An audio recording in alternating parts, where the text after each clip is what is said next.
It was a Tuesday in late January. Nothing about the morning felt significant, and in a modest apartment on the outskirts of a mid-sized city, a woman named Elena, a 31-year-old pediatric nurse, sat at her kitchen table with a banking app open on her phone. Her savings account balance had barely moved in months, not because she earned too little, but because she had never built a system to make it move. Elena represents the financial reality of millions entering 2026 with decent incomes and almost no structured plan for where their money goes. The paychecks arrive, the bills get paid, and whatever remains dissolves into the ordinary texture of daily life. A subscription here, a delivery order there, purchases that felt small in the moment, but amounted to something far less small across 12 months. The story most people tell themselves about saving is simple: earn more, spend less. It sounds logical, it feels obvious, and yet, for reasons that have less to do with discipline and more to do with structure, that formula fails most people most of the time. Without a framework for tracking income against expenses, money becomes invisible the moment it enters an account. It is not that people choose to overspend, it is that, without a system, spending becomes the default and saving becomes whatever is left over, which, in practice, is often very little. The foundation of any meaningful saving strategy is a budget, not a restrictive document, but a clear map of where money flows. The principle of allocating roughly 50% of income to essential needs, 30% to discretionary wants, and 20% directly into savings is not a rigid law, it is a starting architecture. For someone like Elena, even a rough version of this framework would redirect hundreds of dollars each month from invisible spending into visible accumulation. If this kind of calm, evidence-based approach to financial thinking resonates with you, consider subscribing. This channel is built around the idea that clarity comes from understanding systems, not chasing shortcuts. Once the architecture exists, the next layer becomes visible: unnecessary expenses. In 2026, the average household carries more recurring subscriptions than ever: streaming platforms, fitness apps, software tools, meal kits. Individually negligible, collectively a significant drain. The same applies to food. Cooking at home, rather than relying on delivery, can amount to thousands saved annually, capital that begins building genuine financial stability. Elena discovered this almost by accident. She tallied every subscription linked to her account and found she was paying for 3 streaming services, a meditation app unopened for months, and a gym membership replaced by running outdoors. Canceling the unused services freed nearly $100 a month. What distinguishes 2026 is not that the principles have changed. What has changed is the infrastructure available to implement them. Technology now offers tools that automate what once required constant manual attention. Apps compare prices across retailers in real time. Platforms round up purchases and deposit the difference into savings. Automated transfer systems move a fixed amount from checking to savings on every payday before the money has a chance to be absorbed into discretionary spending. The most effective strategies in 2026 are not about willpower. They are about automation, removing the decision from the process so saving becomes the default rather than the exception. Behavioral research consistently shows that people save more when the process is automatic.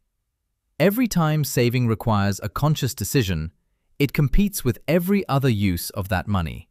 Automation removes the competition. If this methodical approach to financial thinking reflects the kind of content you value, subscribing helps support more of it.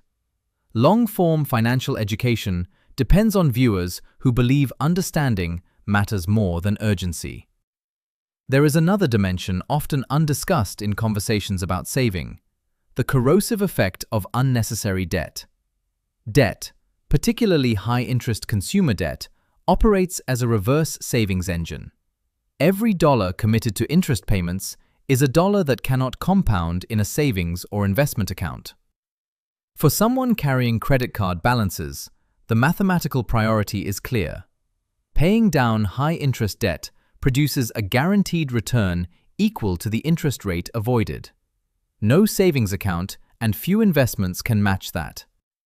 The principle is not complicated, but its implications are profound.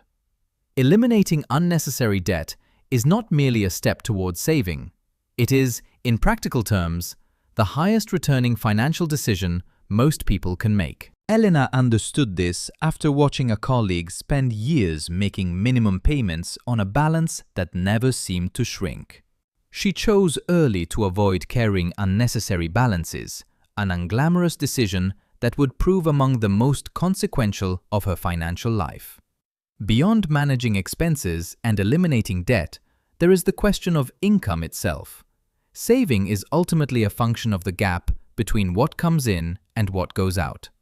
Widening that gap from the income side, through freelancing, selling goods or services online, or developing a side project, creates additional capital that can be directed entirely towards savings or investment.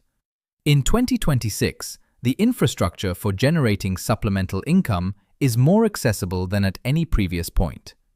Digital platforms enable skilled professionals to offer services globally. Online marketplaces allow small-scale entrepreneurs to reach customers without significant upfront investment. The barrier to creating additional income streams has dropped considerably. Before we move to the final framework, if you are finding value in this structured thinking about personal finance, subscribing ensures you see future content.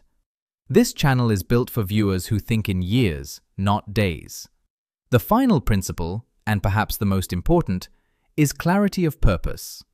Saving without a defined goal is an exercise in abstraction. It lacks the psychological anchor that sustains discipline through months and years of consistent behavior. Whether the objective is an emergency fund sufficient to cover several months of expenses, a down payment on a home, funding for education, or seed capital for a business, the specificity of the goal transforms saving from a vague aspiration into a measurable project. Elena set her first target at 3 months of living expenses, a modest emergency fund that would give her breathing room if anything unexpected occurred. The target was not dramatic, but its clarity gave every automated transfer, every cancelled subscription, every home-cooked meal, a sense of purpose that abstract saving never could. What Elena came to understand was something most commentary overcomplicates. Saving is not about income level. It is about the architecture of behavior. The budget provides the map. Eliminating waste creates the margin. Automation ensures consistency. Avoiding debt preserves it. Extra income widens the gap. And clear goals sustain the effort across the time horizons where real accumulation occurs. None of this is secret. None of it is urgent. And perhaps that is why it works, because it depends on the quiet decision to build a system and trust it month after month, while results compound in the background of an ordinary life. Elena did not transform her finances in a single dramatic moment. There was only a Tuesday morning, a banking app, and the decision to stop hoping and start building. By year's end, her account held more than it ever had, not because anything extraordinary happened, but because she had made the ordinary work in her favor. If this is the kind of financial thinking you want to return to, calm, structured, built for the long term, subscribe, and we will continue building this understanding together.